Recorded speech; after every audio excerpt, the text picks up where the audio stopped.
Hello and welcome to episode 45 of Coffee Talk. 45. That seems crazy. I say it every time. We appreciate you joining me. 45. My name is Trevor Huth, and of course, Nate Kosher is with me. Nate's got a fun new background. I Yeah. love it. I love it. Make sure to check us out on YouTube so you can see it. Nate, what's our YouTube channel? Well, it is Coffee Talk PLP, I believe. There you You go. or Check it out find so you can us check out the sharp new background. or just find us on the main picture list feed as Mhm. well. You could find us there too. But yeah, Yeah. it's nice and clean. Yeah, so don't just listen to the podcast with your ears. See the background of what Nate's got going on, and see the shiny new mic that I just got. It's like lighting up. It's awesome. I love it so far. But Very exciting yeah, things we're tonight. about 60 seconds into the new mic, so we'll see how it actually goes. But this is not a background and microphone podcast as much as it seems like it might be. Uh, we have baseball to talk about. First thing on the list, what's brewing? We're going to jump into the news, and the top thing in the news that we have right now. The Reds won by a football score of 24-2. They did have a safety scored against them, but uh, they did score 24 and 7 RBIs from Noel Marte, who before this was hitting like 2 or something. So obviously he had a pretty good game. Yeah, it seems like he woke up. That's probably the boost he needed. I remember talking about him last year. Remember we talked about him because he was suspended, then he was hurt? Was that the story? Or he was hurt and suspended, or he finally came back, I think, toward the end of the year, but someone you may have forgotten about. Yeah, he was suspended. He came back and just didn't play very well. I mean, and then he hadn't been hitting that well so far this year, but obviously, a pretty good game in that one. Everybody seems like they had a good game offensively if you were wearing a Reds uniform. Yes, I saw also bad for the Orioles, their worst loss since 2007, Hmm. and they are struggling right now with their pitching. Uh, Charlie Morton was the pitcher yesterday. He only lasted 2 innings, and yeah, they had to use position players at the end, and they're a few games above or a few games below 500. So things are not going as they expected in Baltimore. No, well, I mean, I don't think anybody expected their pitching to be good. We talk about a lot how they We need did. pitching, but yeah, things not going great there. I mean, it's early on. That's the thing is we can still use the "it's early" cliche with a lot of stuff that's happening. Uh, Still weird stuff happens. I mean, I was just looking at some things, and Jazz Chisholm's hitting 161 but has 7 home runs. Mike Trout is hitting 184 but has 8 home runs. Like, it's just odd stuff still when you look at stats and how things are going. Also yesterday, Reds catcher Austin Wynns had 6 hits. So Yes. that Superstar catcher Austin Wynns had 6 hits. you don't need to rush out and add him. Uh, Definitely not their backup catcher Austin Wynns had 6 hits. but game of his lifetime. Yeah, there is some funny stuff happening. Um, Struggling people as well, who Yeah. sooner or later you have to start to get worried about or try to buy low. Okay, we were going to do this conversation later, but since you brought up how the Orioles are struggling with their pitching, do you know who's not struggling with their pitching despite having most of their pitching rotation injured already? That's the Milwaukee Brewers. And the reason that this is noteworthy is because they obviously have Freddie Peralta, and they've gotten fantastic outings from Chad Patrick. They got fantastic outings from Quinn Priester after trading for him. Hmm. They got a really good outing from Logan Henderson. Logan Henderson has already been sent back down and optioned back down. He was up with the big club, sat the bench for like a week, got one start, and now he's going to head back to AAA because Tobias Myers is coming back. But following Tobias Myers shortly is going to be Brandon Woodruff. And then Yeah. there's going to be Aaron Savali. And then there's going to be Nestor Cortez. So they've gotten these really good performances from pitchers, consistently good, not just one start. This has been a few starts that these pitchers are doing well, but there's not going to be room for all of them. And I think that's the talking point here. They did bring up Craig Yoho too, which is a different talking point, but also fun because he has the demon changeup. but they are going to have it's just an unstable environment if you're for as a fantasy manager have Milwaukee Brewers pitching and it's not and they're not named Freddie Peralta. It's just kind of an unstable environment right now. Yeah, and who they don't even have at all this year is Robert Gasser, who Mhm. looked good in a short run last year before he was hurt. So that's another guy he probably would have been penciled in, and now he's not. Um, Mizorowski is also in AAA. yeah, I mean, granted, looming potentially. looming is a potentially looming. That's the best way to put Yeah, it. He still has no idea where the ball's going, but he hasn't been terrible in the outings that I've seen. I think the Brewers obviously it's a good problem to have. Their bullpen, on the other hand, hasn't done as well, and their old bullpen star is not doing well either in New York. Devin Williams, you see, he's been struggling a bit. But man, when he was with the Brewers, he was locked down. But it's funny how teams change. If you can get I, good starters and a good bullpen at the same time, good things happen, obviously. But it's hard to make that happen. It sounds simple, but it's hard to make that happen. Somebody said Devin Williams was traded to the Yankees, got them to repeal their facial hair policy, and then started losing games for him, which I thought was really funny. Yeah, he was just an inside spy, maybe for the Brewers. But the reliever thing is a whole other issue, right? And the Brewers could have Mizurowski join the bullpen. They could eventually maybe have Henderson do it. They're hoping that Craig Yoho becomes a good presence in the back end of their bullpen. Trevor Megill has had his issues. He only has 2 saves, I think, to this point in the year. But there is a larger relief pitcher issue. Emmanuel Clase does not look like Emmanuel Clase. He had a string of, I think, 3 straight saves where he didn't give up a run, but they made him pitch another game and that didn't continue. You mentioned Devin Williams is struggling. Um, and there are other top end relievers who just aren't looking as good. Griffin Jacks does not look as good as Griffin Jacks once looked. It's just kind of relievers are fickle, and you understand that. But They these are. dominant relievers, these guys who have been reliable for the last couple of years, aren't right now.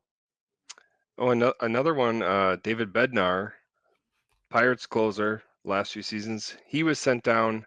He's back now, but he really struggled.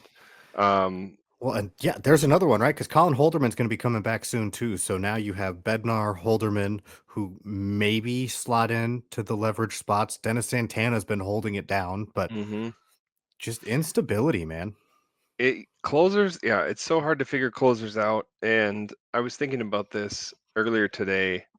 We're talking about closers, and I came up with two analogies. They're sort of like cats in that they have 9 lives, and or zombies because they they're never quite dead. Like they keep going to new teams if they've had some success, like a Aroldis Chapman or Hmm. Kenley Jansen, even Craig Kimbrell. I don't know if he's still around. When he was still He around, is in the Atlanta organization. I don't know if he's up with Atlanta, but he was. The last outing I had seen him throw was in, I think, Double A, and he struck out 4 in like 1 1/3 inning. So all 4 guys he faced, he struck out. obviously these guys have had success, but there's times where they're doing terrible and they kind of crawl back, have some more Mhm. success. I mean, those names I mentioned, I mean, those guys are potential Hall of Famers, but it's so hard to market what's going to happen with the relievers. There's unknown guys every year that come out of nowhere who you could have drafted in the last round and end up putting together saves. And so you just never know. And now like Bednar, he could be good later in the season. You never know. Get on a hot streak. Um, but someone like Luke Jackson this year, he has 6 saves for Texas. No one Mhm. probably had him penciled in. Um, so Tommy Conley is the leading save getter for the Detroit Tigers right now, just as everyone predicted. exactly, yeah. So it's so weird to try to figure this stuff out. So that's why I would never draft a reliever very high unless before this season, Class A, someone at that level who's a lockdown, but now even he is struggling. So, um, Yeah, it'll be interesting to see if that trend continues. Robert Suarez is the MLB leader in saves, if you're wondering. He has been good. 0 ERA and 9 saves for the Padres. So who is your number one closer in baseball right now? Or number one reliever? Let's say saves holds league. Who's your number Number one one reliever reliever. right now? That's a good question. I Hmm. would I would say Mason Miller. I mean, just Yeah, from the standpoint of he's going to get you a lot of strikeouts, and he's been consistent so far, and we know Mason Miller's good. Mason Miller's got to be my top reliever. yeah, you're right. He has been outstanding. Someone that has bounced back potentially is Josh Hader. Hmm. He has looked great. Let's see, 0.82 ERA, 0.64 WHIP. If he can get back to that level, there's another zombie reliever back from struggles. And at one point, I would say he was the top reliever. But Mason Miller, the stuff he's shown, the potential that he has, yeah, I would agree. He's he's probably up there. I was trying to think of a top setup man who is not a closer. Tony Santillan. No, there we go. He's been really Yeah, good this year. he has been good. Brian King has been really good this year with the Astros. These are guys who will get you holds, not saves. Um, and then there's a couple guys. It's hard to say this because they aren't right now. I want to talk about Daniel Palencia with the Cubs because right now Daniel Palencia is not going to get you holds and saves. He's pitched 4 innings and has 0 saves or holds at this point, Hmm.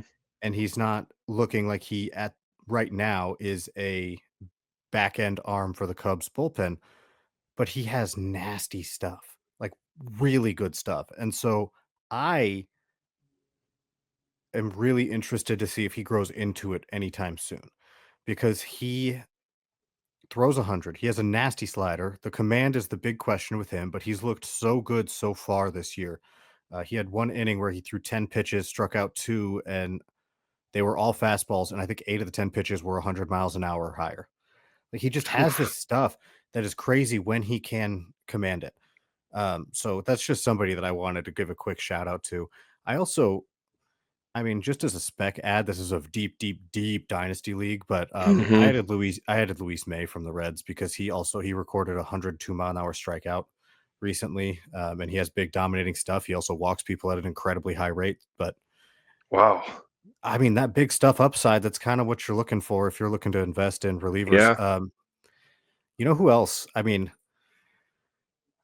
Hayden Birdsong. I just got to say Hayden Birdsong. He is going to make a really good starter one day, but he's not a starter right now. Landon Root beat him out for that fifth starter spot in San Francisco. He has 3 holds, but he's pitching multiple innings at a time. He's got 10 innings on the year, 9 strikeouts, has a 1.8 ERA until his most recent outing. I think it was at a 0. He hadn't given up a run. His stuff is just so good. And you got to think eventually he stretches out to cover starting rotation needs. They mentioned that they want him to be able to do that. So these are just, again, these are not guys who you're relying on necessarily, but if you No, are really hurting for someone you could. relievers or even ratios, um, again, super deep league. I also picked up Mason Fluharty from the Blue Jays, who has good stuff and may grow into a back end role. Probably not this year, but and this isn't a dynasty podcast, so I need to shut my mouth. But these are just some names that have crossed These, my mind lately. yeah, and these are guys that would be available in nearly all Hmm. leagues. For what it's worth, I did pull up Rick Graham's latest hold up article where he ranks every Thursday. It's the top 100 relievers for holds, just specifically holds. Number one on the list, Jeremiah Estrada with the Padres, Griffin Jacks, Cade Smith, Jason Adam, Luke Weaver, Mason Montgomery. There's your top list. But then he also has risers and fallers. So Louis Varland with the Twins, another person they've tried to be a starter, but now has gotten some reliever action. He jumped up 15 in the standings, and then where was the other one I wanted to mention? There it is. Paul Sewald. So Ah, with Class former A, Mariner. yes, with Class A struggles, he could maybe get some save chances, but he jumped up 24 spots on the holds rankings here. So these are little small changes that could slightly help your team, and Hmm. maybe you're thinking potential the ads could be high rewards down the road. But Right now, these yeah, are these watch list guys, probably not basically, Luis yeah, May, not probably Mason Fluharty, even unless your league is super deep on relievers. But like Palencia is a guy that I would definitely be watching. Birdsong is a guy I would definitely pick up if he's available. He may not be, probably wouldn't be. He had a lot of helium, but these are definitely guys that you should be picking up. The guys you mentioned, pick up if they're available. yes. Outside of maybe Seawald. Yeah, I don't think. I mean, he's not that exciting, and he has never been able to throw fast. Um, but in Rick's article here, he says he's still getting a lot of whiffs with his sweeper, and he's having a strong year this season. So I think with Class A's struggles, he's saying potentially could fall into some save chances too. But yeah, he will not blow Speaking, you away. he will not. Speaking of No. guys who are probably not available in your leagues, we got to talk about a Diamondback. Corbin Carroll has been on fire lately and doing things that Corbin Carroll does. Yes, I am so happy that this is how Corbin Carroll's third season is going. Last year, sort of the sophomore slump, picked it up in the second half. I know, Trevor, in the off season, we talked about how worried should we be? Should we be worried about Corbin Carroll? Where is he gonna, end up? And we weren't worried about him. For the record, we Never were worry not about worried. him. No, and he is such a talented player and a good, just a baseball. He's a Can do a baseball lot. guy. Yeah, he's a hard worker. He can do anything on the field, but he is been a machine this season. And I saw this stat I had to write down.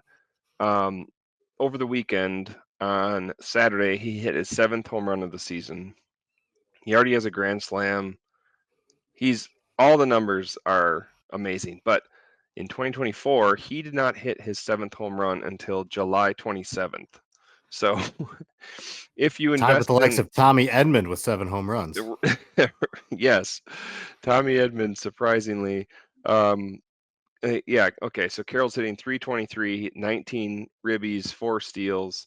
Um, he is having a monster season. So if you've invested in Carroll again, good for you. Mhm. Like I said, I was never worried. He's too good to not be, not figure things out. But he kind of powers the Diamondbacks offense. He's been leading off, and I think he's probably if you stop the season right now, top 5 MVP names thus far this season, I would Probably say. should be in any given year if you play the full season. I mean, he's Yeah, just so good and he does a he's lot. I mean, there's not much he's a else to stud. say about it. No. Um, Now, before we go to break, Nate, I do want to bring up another Diamondback player real quick because after break, we are going to talk about some of the most recent prospect call ups because there's been a lot of them and several of them matter. A lot of them matter and a lot of them are really fun. So we want to get into that. But speaking of Diamondbacks and prospects and, well, not called up, have you seen the insane hot streak that Jordan Lawler has been on over the last week or so? Yes, I have another thing that makes me very happy. We've talked about him. He's probably one of our most talked about players in the history of our podcast here.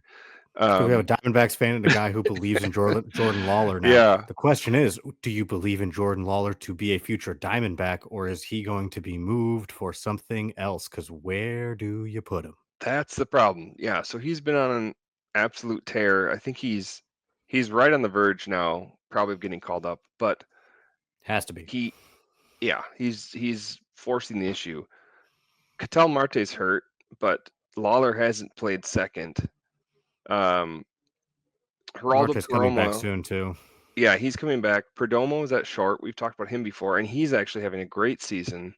better than he's ever Earning that shown. And extension then money. exactly, and Suarez is at third, and he's not going to take his spot. So I don't honestly know. It's a good problem to have, but they're going to have to figure it out, I or mean, eventually, do you just boot McCarthy and make a let Lawler change. try to timeshare in center field? Yeah, The Tigers are trying Javi Baez in center field, so why not Lawler? McCarthy has been not great, and maybe he could develop Lawler, that is, into just kind of a play anywhere. We got to get him in the Super lineup. util, yeah. Yeah, but yeah, I would think he's gonna come up soon. Maybe he would just DH because he's been so hot. I don't know. Um, but yeah, a good problem to have. It is. And based on the rules of podcasting, there is a very solid chance that in between the time that Nate and I record this podcast on Monday night and when it releases on Tuesday afternoon, that Jordan Lawler will be up with the Diamondbacks, or news that Jordan Lawler is coming will have been released. That's just how podcasting works. Yep, you're right. All That's right, Nate, probably we're gonna going to take a happen. quick time out. When we come back, we are going to talk prospects who actually have the call up already and who have been playing Major League Baseball. You love to see it. But right now, we are going to take a quick time out. You are listening to Coffee Talk, part of the Pitcherless Podcast Network. And welcome back to Coffee Talk on the Pitcherless Podcast Network. My name is Trevor Huth. I appreciate you joining me. And of course, I am with Nate Kosher. He appreciates you joining him as well. You're joining us That's together right. because that's what Coffee Talk is. I think I'm in the mode where I'm used to First Pitch Podcast where it's just me. So I apologize for that. But there are two of us. And make sure That to listen to is First Pitch Podcast on the weekends because I host it. So by yourself, but by just you. myself, correct. Yes. And on the days I don't host it, friend of the podcast, Jake Crumpler, is hosting it. He takes the midweek duty, or the duties throughout the week. Just fun fact about that. Anyway, prospects. There's been a lot of them. There's been a lot of fun ones. We mentioned Logan Henderson. He came up and had a fantastic game, and then is now headed back to Nashville because they wanted to make room for Craig Yoho. So I guess we start with Craig Yoho. It's worked seamlessly. We've been talking about relievers. Nate, are We you have been. interested in Craig Yoho in redraft leagues? Yeah, I am interested. Because of sort of the opposite discussion of Paul Sewald. Um, just because he has some nasty stuff, including a nasty changeup. And last year, he struck out 101 batters in 57 and two-thirds innings in the minor. That was in the Which is minors, pretty but good. yes, It's solid. that's pretty good. I would take that Solid, but on not my team. spectacular. This year, though, he hasn't allowed any runs, so he's locked in. I am definitely interested in him.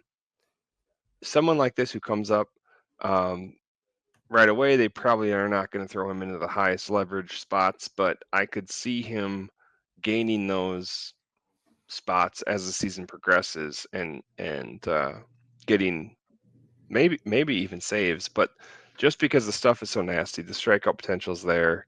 I would definitely think about adding him. Mhm. I like to keep.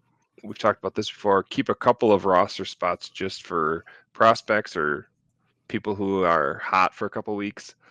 I think it'd be worth picking him up for one of those people spots. Maybe drop someone to see what he can do. Also, depending on how your league is set up. But yes, that's an exciting one. All right, Nate, quick math time. We'll see. This is your random pop-up question that I Oh, came up yep. with while you were talking. I'm a Always dinosaur that still happens. uses I'm a dinosaur that still uses K per nine more than I do strikeout percentage for pitchers. For Okay. hitters, it's always strikeout percentage, but I like K per nine. So 101 strikeouts and 57.2 innings. What do you think that K per nine was? How quick can you do math? Well, How good is your mental math? it's almost 20 because of if I round 150 at 17, 18. All right, all right. 15.76. I mean, Okay. not bad for mental math, but you were a little high. I was a little high. Do you want to throw a guess at the strikeout percentage now? Ooh, good question. Um, what was it again? What did you say again? For the innings What? and strikeouts? Oh, it was even though I just read it. Now I closed my tab. 101 strikeouts in 57.2 innings. So, oh boy, 25%. Ooh, very not close. 42.4%, I believe it Holy was. cow! No, Yeah, oh, that's 42.4%. no, that's crazy. I way undershot Bonkers. that. Yeah, bonkers. If you see a Jeez, hitter striking out that many times, you're sprinting the opposite direction. that's crazy. Wow. Right? Right? All right, so So, that's so Craig you Yoho. you feel good about picking up Yoho I as mean, yeah, well? look, when's the last time you saw a Brewers reliever who had a demon changeup like this? Fair Right enough. now, he's currently not doing well for the Yankees, but that's beside the point. He did well for the Yes. Brewers. So, yeah, I'm kind of interested because they definitely, I mean, especially if it's shades of what you and your fan base knows, I feel like that's even more reason to throw him into a high leverage role sooner than later. Yeah. All right. Agreed. More prospect call ups. I'm going to start with my favorite of the bunch. Doesn't mean they're the best player. I'm going to start with my favorite of the bunch, and then Nate, you could bring up the next one. But I have to Sure. make sure that early on we talk about Edgar Carroll. I love Edgar Carroll. I feel like I've talked about that on this podcast before. I feel like I've talked about it on every podcast You I've ever have. been on. You definitely have. And I think I probably should get it tattooed on my forehead. I am a huge Edgar Carroll fan for fantasy baseball purposes, even with the potential future timeshare that he has with Kyle Teal, which is looming. Mm-hmm. Right now, he doesn't have that, even though they kind of are making that happen with Matt Tice. But Edgar Carroll can hit the baseball, and I am super excited to see him called up. He already has a couple doubles to his name, and he's been doing great so far. Yeah, I texted you this over the weekend or last week. Whenever the decision was made, I was surprised he got the first chance over Teal. Teal is, I think, 2 years older, and arguably higher on some lists, I think, of catching prospects. I But think better defensively, but he's not right, hitting. well, yes, and in the real life, defense as catcher is a big part of it and matters. Fantasy, we don't care about that, obviously. But yes, you mentioned his struggles, and so Carroll it is. He I was looking at this morning. He pinch hit. So he had Hmm. his first game, he didn't have a hit. Then he had two doubles the next two games. His third game, he came in a pinch hit against the Red Sox toward the end of the game. Two RBI single, put the White Sox ahead, and they actually won the game. So already a clutch performance in his young career. Impact. And as we've talked about with the White Sox, someone who's a young player who's good, is going to have a long leash, could take the starting job very easily in Chicago. And I think at this point, you're probably, if you're a two catcher league and if one of your catchers isn't doing so hot, I'd consider picking him up right now. Otherwise, watch how he does if your catchers are adequate. But I think he's definitely on a two catcher league radar. Could work his way up from there. He's hitting cleanup. He hit cleanup in the game, the Monday night game. He went 0 for 4 with a strikeout and an RBI, but he hit cleanup. Like he's going to be in a significant lineup spot, is my point, for the White Sox.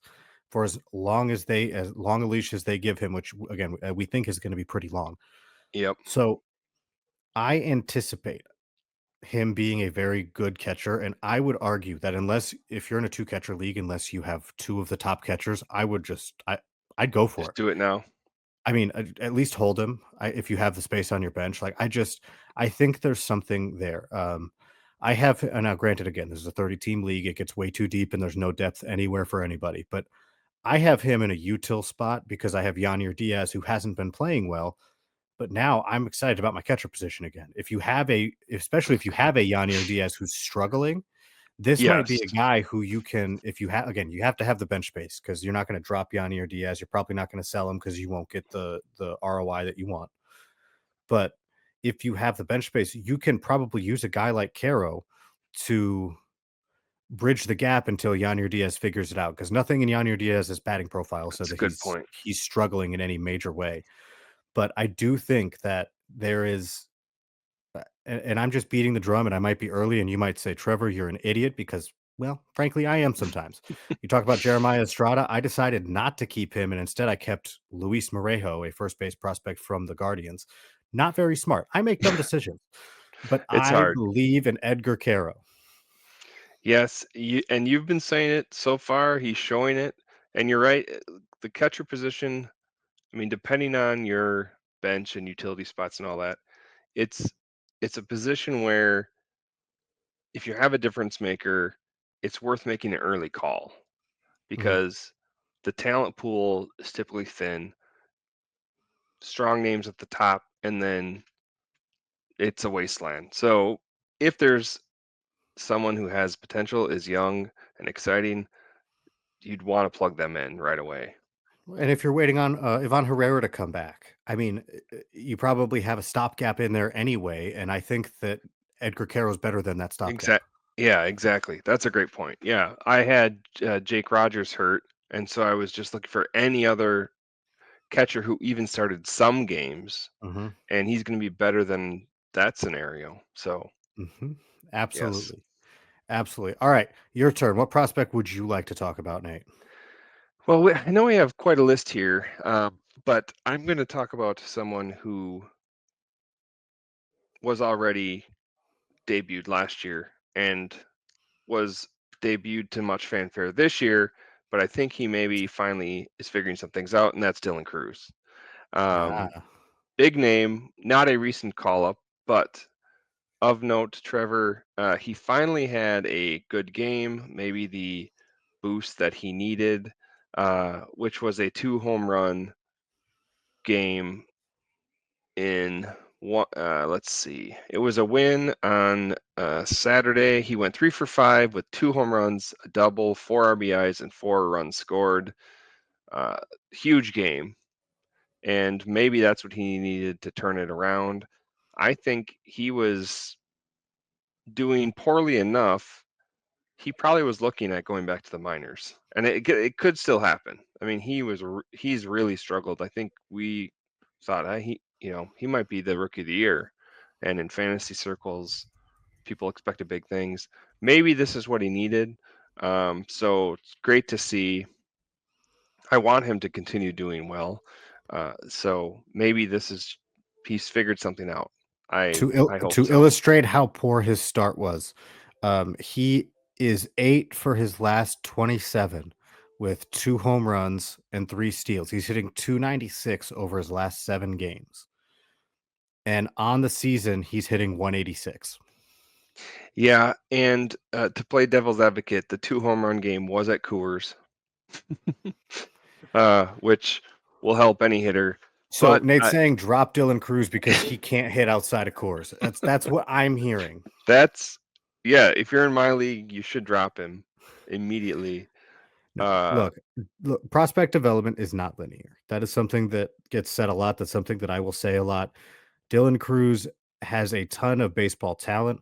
There was a time right after Dylan Cruz got drafted and started playing professionally that he had a big slump, and everybody was like, but Dylan Cruz must not be very good. That was it. That's a real thing that happened quite a bit early on in his professional career. And then he started to become Dylan Cruz again. I mean, this guy was a consensus, thought to be consensus top pick, mhm. which obviously he wasn't 1-1 in his draft class, but that was kind of the thought all year that he was at LSU and then Paul Skeens. But the point is he has a ton of talent. And this is not a Spencer Torkelson. He gets up, was a first overall pick, top of a draft class, and it doesn't do very well. Dylan Cruz didn't have some of the struggles that Spencer Torkelson did going through the minor leagues. The Nationals didn't necessarily rush Dylan Cruz through the minor leagues like Spencer Torkelson was.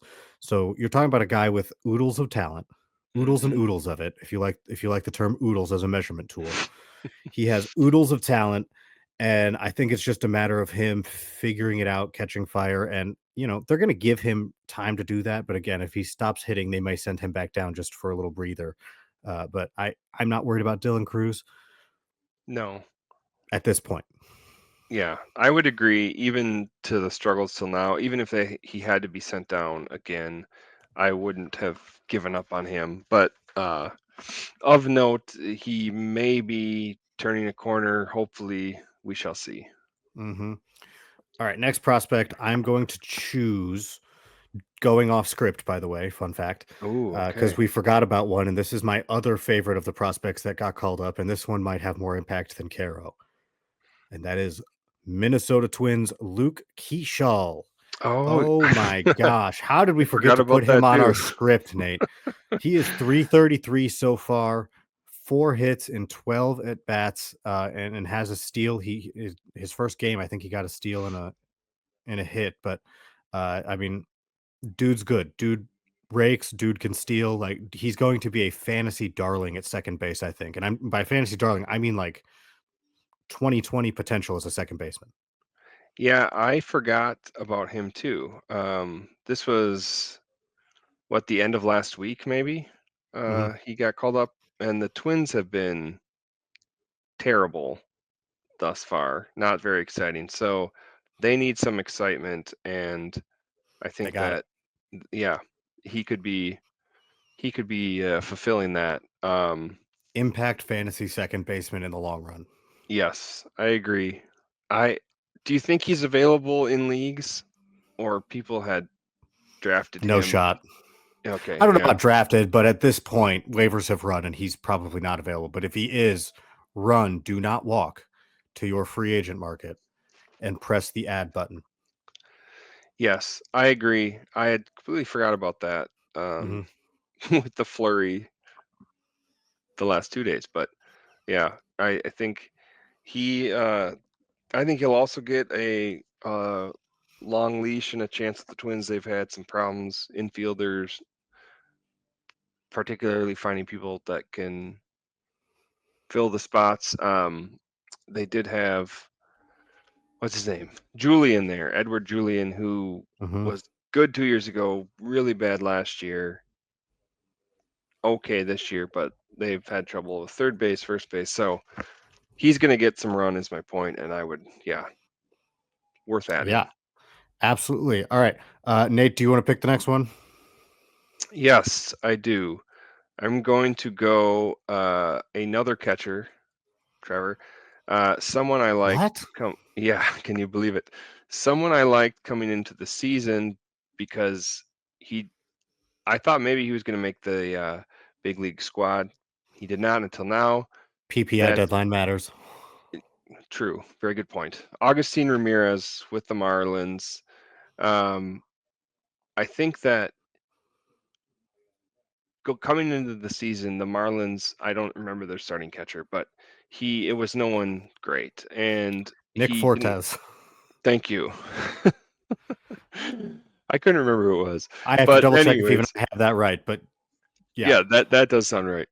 Um, he Liam didn't have Hicks also. he he didn't have to play that well to get a spot, right? Hmm. And another guy who pretty solid hitter, was traded to the Marlins from the Yankees, as I think we've talked about him last year, Jazz but Chisholm trade. there we go. Um, Potentially could slot in at first base eventually. He's not great defensively at catcher, but his main calling card would be his power. So I think some home run potential.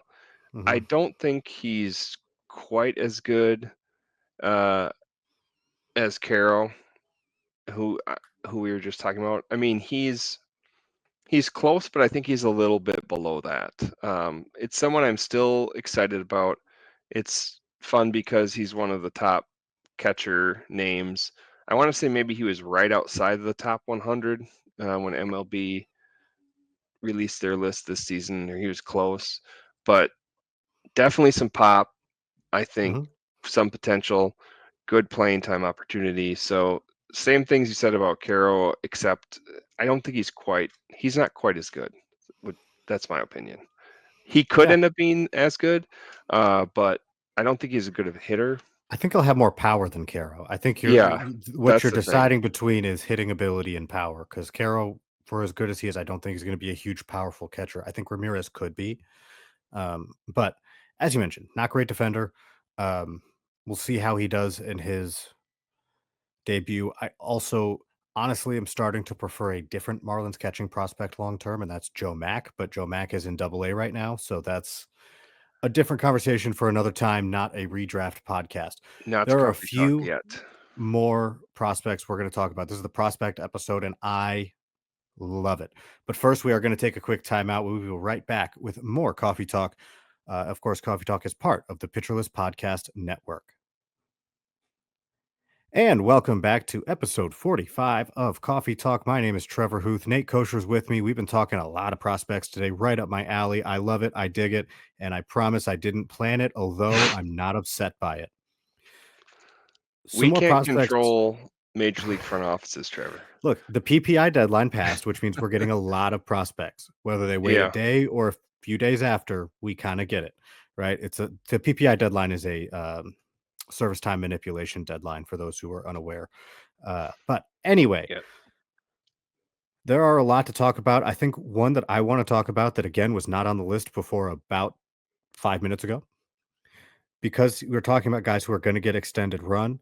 Ben Williamson with the Mariners rather. Mariners. And Yes. also, Caleb Durbin with the Brewers. Both of them are going to be everyday third baseman for a while. They bring you different things. Durbin, a lot of people think long run is a bench piece. He got some speed though, which is pretty nice. Williamson, I think we did talk about him when he got called up, but he's been doing pretty Yes. okay. I mean, he has not looked lost at the plate, and he fielded a 120-mile-an-hour grounder at third base from Vlad Guerrero Jr. Oof. So like, he's going to get some run. He's got a good enough glove to figure it out. But anyway, a couple guys I want to talk about because Ben Williamson's been doing some okay things for one of my teams.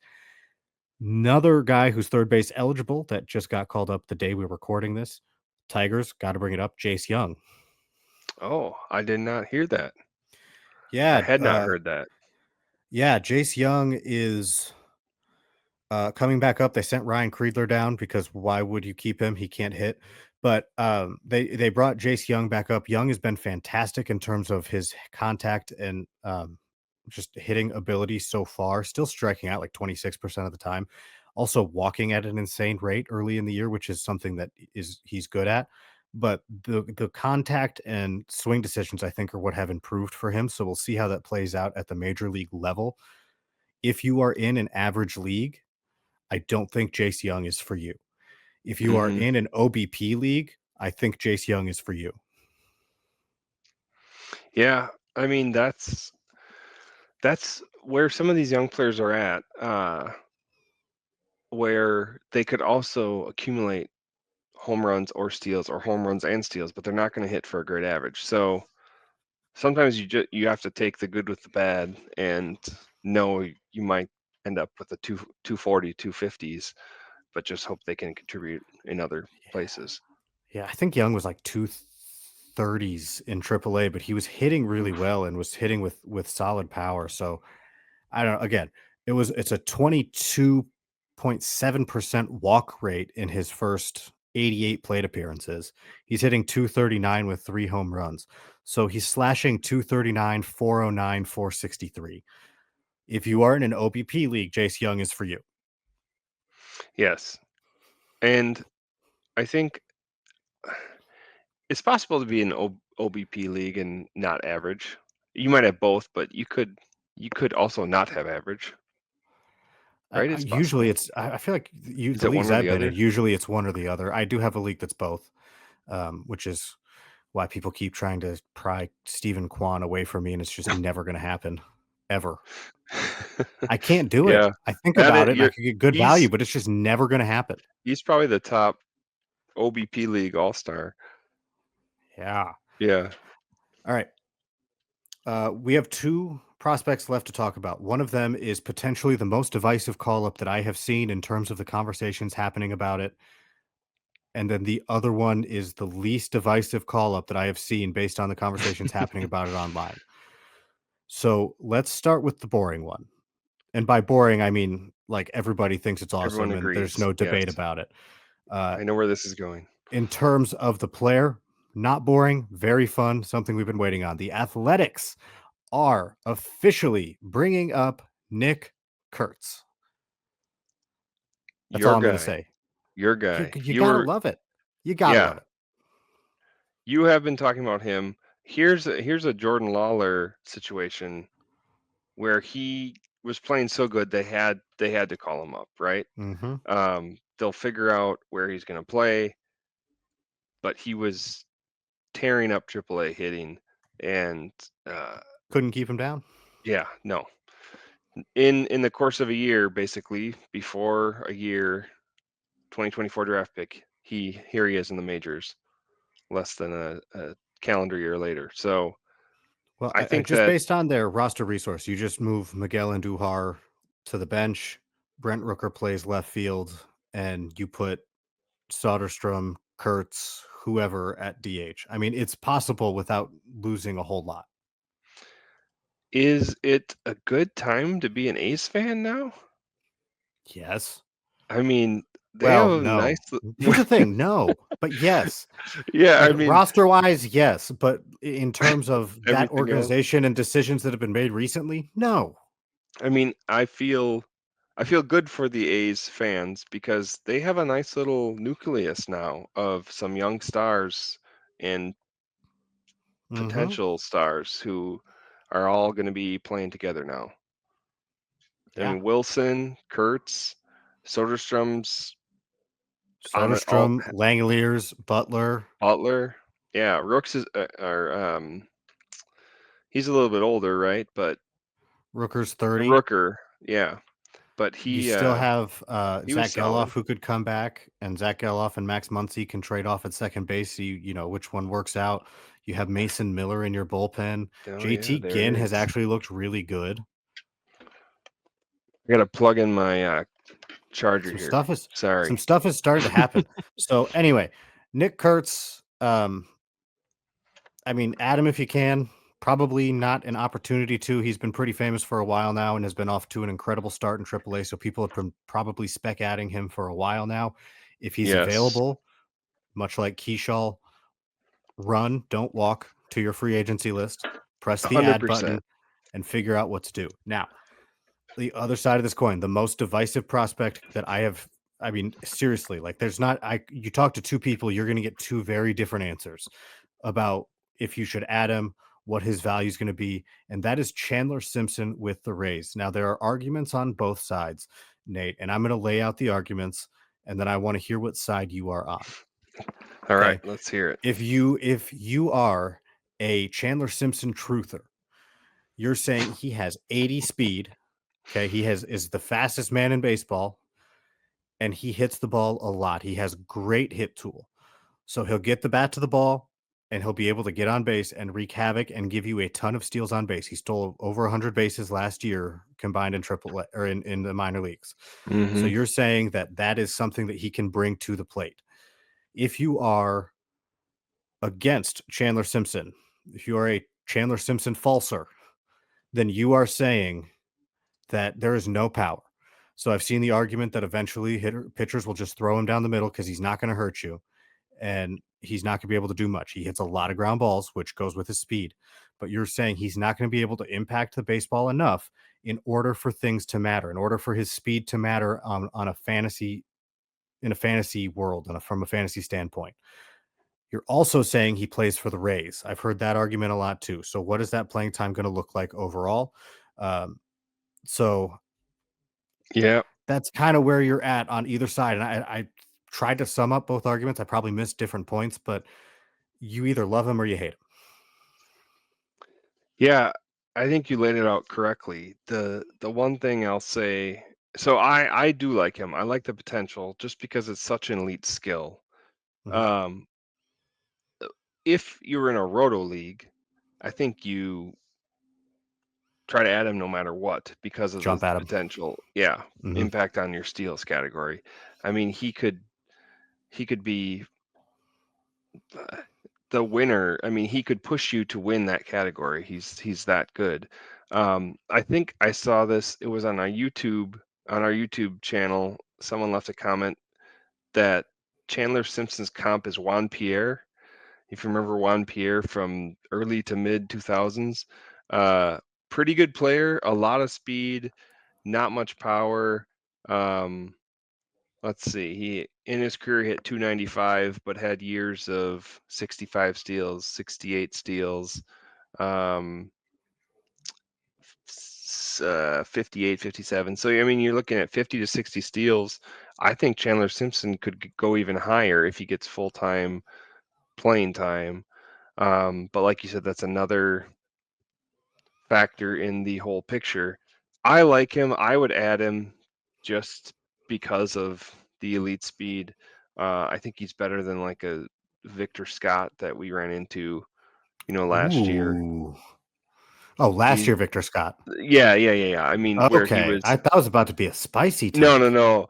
Like, I mean, an elite, someone else with an elite skill of speed skill, but then he completely bombed out. Like, I don't think Chandler's going to do that. Is what I'm saying. Mm-hmm. So I would add him if it was me. If you're asking my opinion, I would add him. But you raised very good points. So it's not a slam dunk.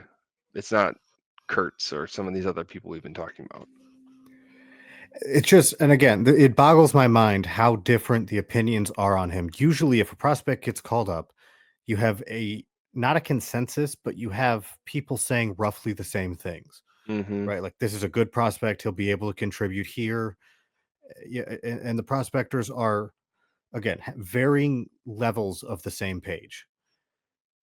When Chandler Simpson got called up, it kind of felt like everyone was reading a different book, honestly. Because I go to one chat and people are debating it. I go to another chat, people are debating it. You say one thing and everybody, that's really confusing, which is really awesome. I think it creates really good discourse.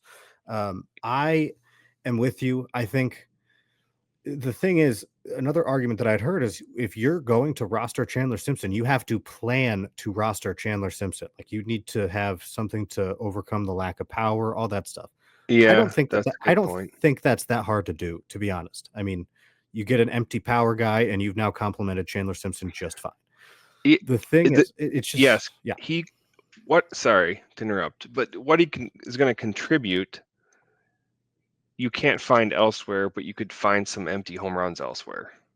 And that's the point, right? If you're You going know? hunting for steals, they are not anywhere. So if you have an opportunity to get Chandler Simpson cheap, and Roto for sure, but I think in almost Yeah. any format, you just kind of have to go for it because he's going to steal bases. He's fast. That's it. He's going to steal There's no bases. doubt. And so if you're hurting for steals, he's somebody that you need on your team. And I think that's kind of where I stand now. I understand all the other arguments of pitchers are just going to throw it down the middle. He can't impact the baseball. The Rays may not give him playing time. He could turn into Billy Hamilton, as we've hinted at before as well. Mm-hmm. But I think that his speed is such an elite tool, and he's not flailing at the plate. He can make contact with the baseball, and he can, Yes. if he hits it on the ground, it is not a given that they're going to get him out. There's no such thing as a routine ground ball hit by Chandler Simpson. And I think that's important to note, especially when you look at his ground ball rates, and they're so high. So Chandler Simpson's an interesting prospect. I think, again, if you need steals or if you just have a spot, I think Chandler Simpson's a good one to add if he's available. He probably isn't. He's another guy who's gotten a lot of press, a lot of media, but again, very, very interesting player and a very, very divided thought, book of thought on Chandler Simpson coming into the league. Yeah, no doubt. I was chatting with someone in one of my leagues trying to acquire Chandler Simpson. He Mm-hmm. had him, and we were working on some different packages back and forth, and he said, I just don't know how to value him, so I'm really, kind of confused on where to go with this. I did straight up offer him Trevor Story because I think I'd take Story Simpson. is yeah, exactly. I think Simpson's probably better, but I thought with Story has some name recognition. He's playing well. He gets hurt all the time, but that's a good veteran straight up for someone who's, we haven't seen yet. Mm-hmm. I don't think he's going to accept the offer, but it's worth. I think it's worth Oh, well, sending a name like that, right? if I that mean, offer is out there currently, if you listen to Coffee Talk, accept it. Yeah. Yeah, no, Ignore what I you just said said it. about preferring Simpson to Story and just smash accept. Accept that trade. But Speaking of trades, oh, sorry, it go ahead, will Nate. be I would just say it will be interesting to see because even if he doesn't get the playing time, he could become like a clutch pinch runner even. Like over the course of a week, Ah, he could yes. still have 3 to 4 steals or something like that. Everything fantasy managers want a roster. Pinch runners. Love I it. mean, he's that good. He has that good Fast. of a He's that skill is what fast. I'm saying. Yes, he's Yes, it that does. This fast. is 80 elite speed. Absolutely. Speaking of trades, Nate, um, you traded Spencer Strider. And guess I what? did. We are going to talk about that, but we are going to talk about that next week. I just wanted to What a tease it. Make sure to cliffhanger. come back next week to hear what he traded Spencer Strider for. Although Strider just got hurt, if you didn't see that, I did see that. We hurt his need more hamstring. we need more time though. We've covered so many good names. Yes, let's chat about it next week. Cliffhanger. Yes, so we're going to talk about Spencer Strider trade next week. Maybe I'll have a couple trades. I have a couple brewing. Hopefully they go through. I need pitching like nobody's business, and I cannot find it. Anyway, that's not what this podcast is about. So we will be back with more baseball next week. For Nate Kosher, my name is Trevor Huth. We appreciate you guys listening. This has been episode 45 of Coffee Talk, part of the Pitcher List Podcast Network.